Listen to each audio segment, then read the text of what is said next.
मोहित बहुत खर्चीला लड़का था। उसे फर्क नहीं पड़ता था कि पैसा कमाने में कितनी मेहनत लगती है। उसको बस अपने बड़े बड़े शौक पूरे करने से मतलब होता था। कभी महंगे कपड़े, कभी महंगा फोन, तो कभी दोस्तों के साथ फिजूल खर्ची। उसके पिताजी उसको बहुत समझाते, पर उसे कोई फर्क नहीं पड़ता था।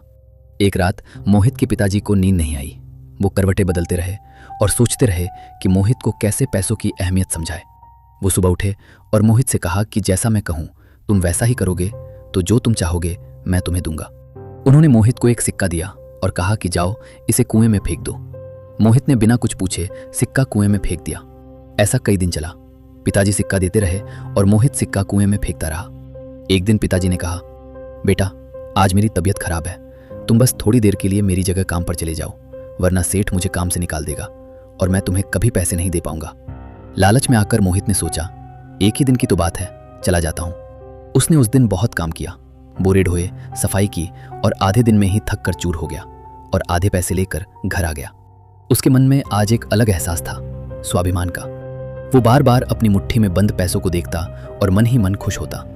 उसने घर आकर पैसे पिताजी को दिए। पिताजी ने उनमें से एक सिक्का मोहित को दिया और कहा कि जाओ फेंक आओ। मोहित सिक्का लेकर कुएं की ओर गया। कुएं के पास जाकर उसने मुट्ठी खोली और सिक्का फेंके बिना वापस आ गया। पिताजी ने पूछा, फेंक आए बेटा?